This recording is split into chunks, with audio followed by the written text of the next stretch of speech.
this guy made a racist remark, and I told my friend, you know what, man, we ain't gonna join it. And they went and sent for this big old guy. I beat this guy before he got off his bike. He didn't have a chance.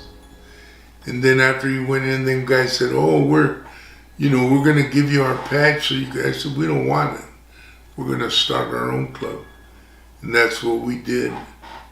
And the reason they got the name Mongols, it's because they had conquered the known parts of the world at one time.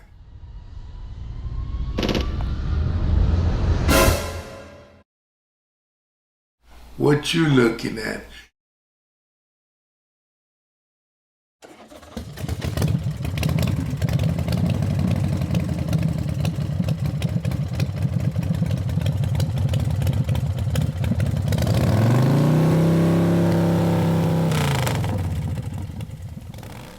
God, he's worried. He's worried because he's sending people like me. My name is Big Aliceres. I'm the co-founder of the Mongol Nation. If you ever see the patch, they made the patch after me. The second patch. I met this guy, and his sister was with an older convict, a real convict, and he gave us the game, and he gave us the guns, and we'd divide the money. We'd go in, he'd wait outside, and we'd go in. And once they turned around, you pull the gun, and they would see that it's cocked. You take them in the back, tie them up. And one guy would be on the register, and the other guy be tying them up in the back, like that. And we take the money.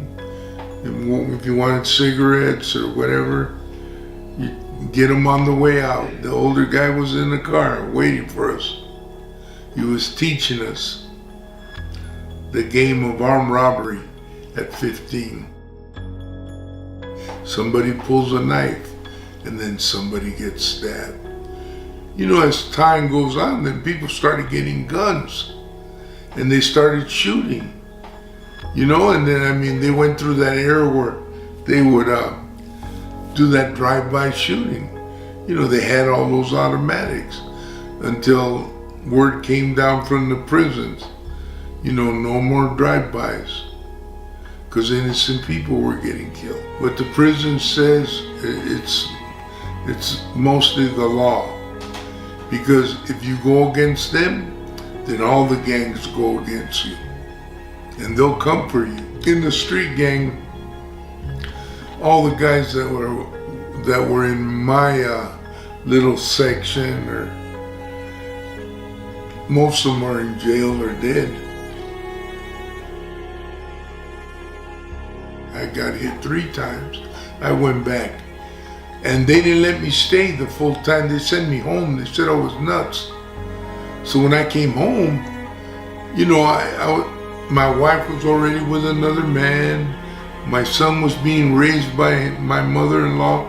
My mom and dad didn't want me. They said I was nuts. So I figured, what am I going to do to get money? Right away, I thought, well, I'll go to school, get some money, right? And then start dealing, do something, rob somebody. So I went to school. I ended up closing the school. I ended up closing the school. I ended up opening a free college. On Saturdays, I ended up helping the Brown Berets open up a free clinic.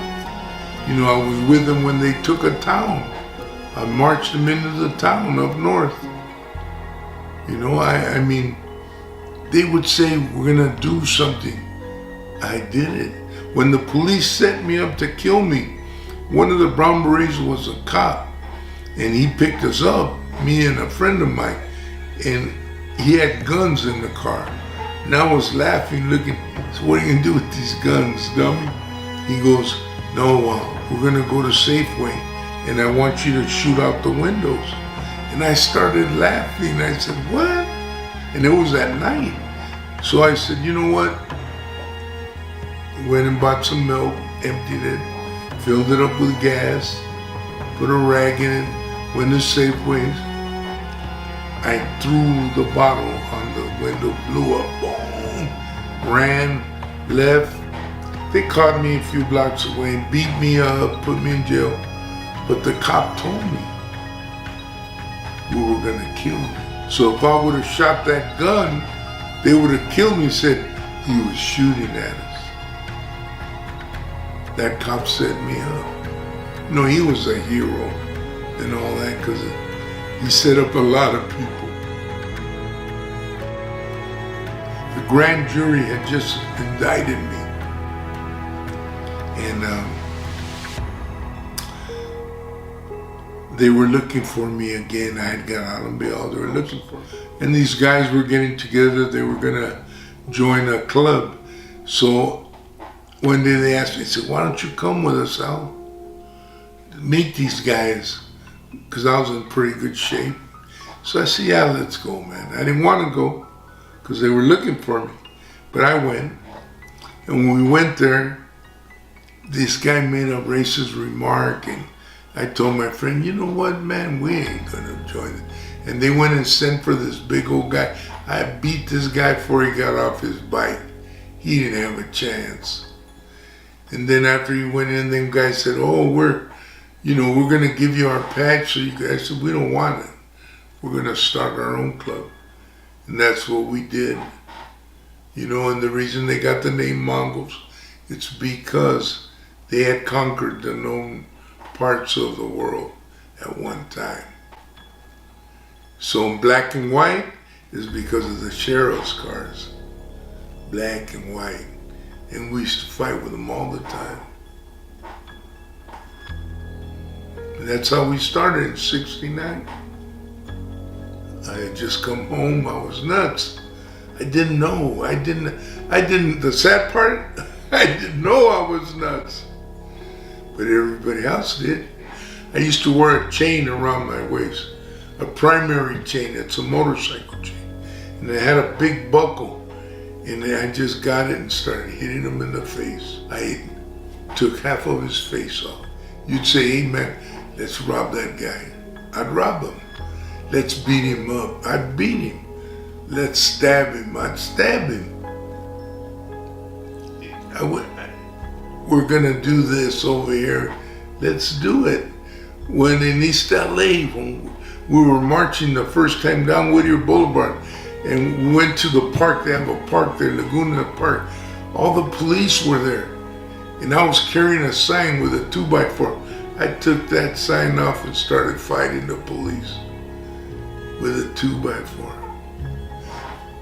A cop that was a highway patrol that knew me came, parked his bike right there, came when I was fighting. He goes, man, they're gonna kill you, Al. Run.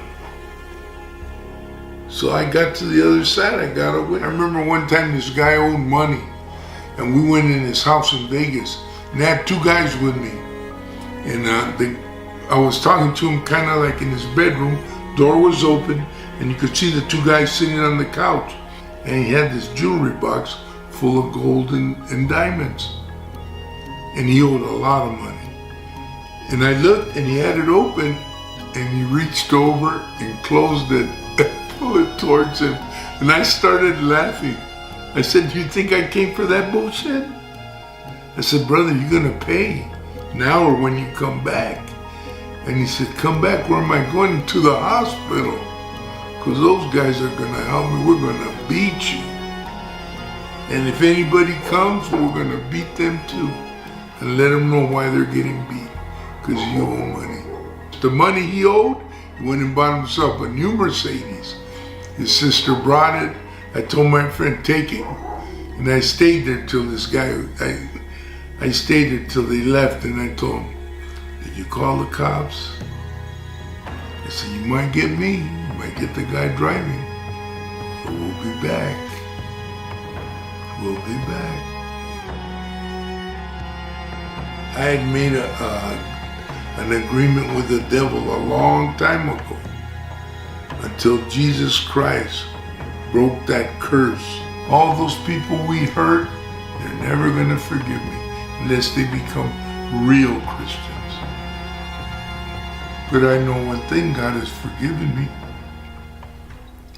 Yesterday I did about 15 baptisms. You know, I've traveled all over the United States. I used to go into all the prisons. I've been to death row in Texas. I've been to India. Not because I'm cute, not because I'm smart, because nobody's ever said I was smart, but because of my Lord and Master, Jesus Christ, has given me a platform of forgiveness. And that's what it is. You gotta forgive. Alcohol was legal. Oh my goodness. Oh, it's sociable. Now weed. You can smoke weed someplace, and pills are legal. All you gotta do is pay $5, $10, get some kind of rat insurance, and you can get as high as you want for free. Higher than the law allows. I was a heroin addict for 35 years. 35 years. And I tried everything. You know, methadone, pills, psychiatrists, prison, and nothing could help me until I accepted the Lord. When I was in Vietnam, you know, I used to walk the point. That's a man in front of him. And you know, when I would shoot them, I would get them and I'd cut their ears off and put them in my pocket. That's somebody who's serving the devil. Believe me. What man is going to go around cutting people's ears off? You know, that's where he had me. And wherever he has you right now, if the devil's bothering you, I'm here. You know, I'm not a good preacher. I'm not a good teacher. But my gift from God is prayer. And it wasn't for Jesus Christ, I wouldn't have nothing.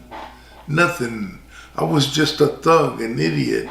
You know, go do this. I did things. What a difference to what I was, what God has made me.